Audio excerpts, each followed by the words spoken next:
Welcome to Manisha and मसाले। चला, आज आपली रेसिपी आहे साबुदाणा वडा। आता आषाढी एकादश आहे, त्याच्यामुळे आपण वडे बनवणार आहे।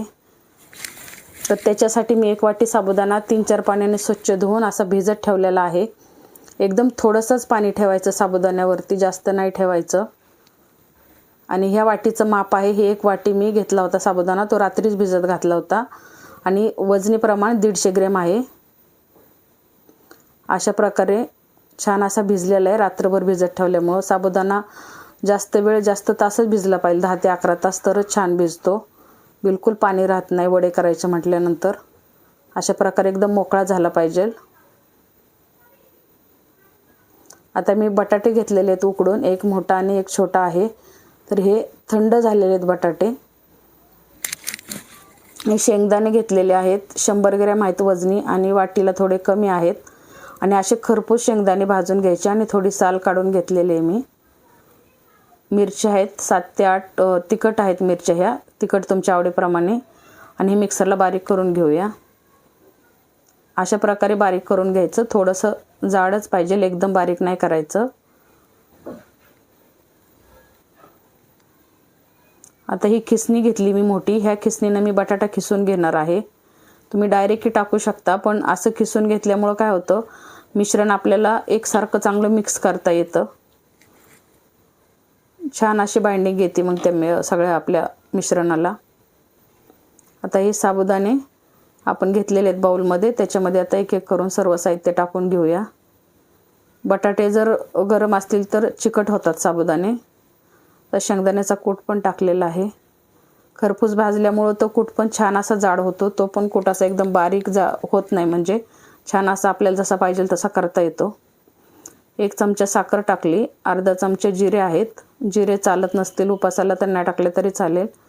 अर्धा चमचे मीठ टाकले। आणि आता हे सर्व मिश्रण आपण चांगलं मिक्स करून घेऊया।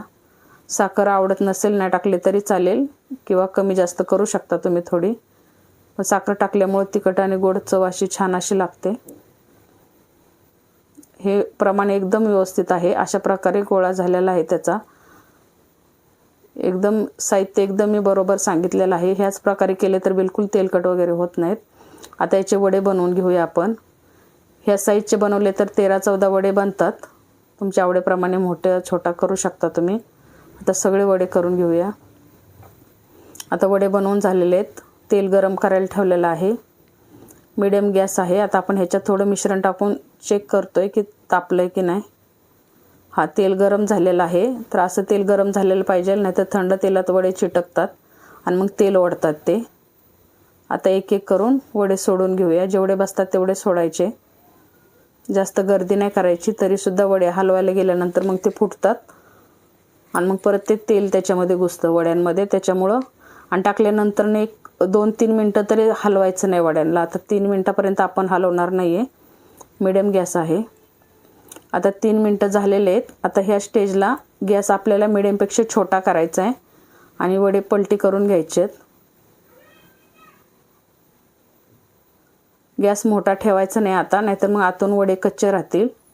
अशा प्रकारे 2-2 मिनटांनी वडे हलवून गोल्डन कलर होईपर्यंत चांगले फ्राय करून घ्यायचे, बिलकुल चिटकले नाहीत। आणि अशा प्रकारे हलवलं नाही लगेच तर तेल वगैरे ओढत नाहीत वडे। आता गोल्डन कलर आलेला आहे छान, असे काढून घेऊया।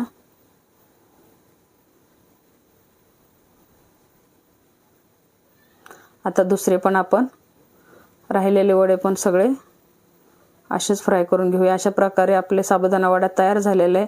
तुम्ही देखील नक्की करून बघा आणि कसे झाले ते मला कमेंट करून सांगा।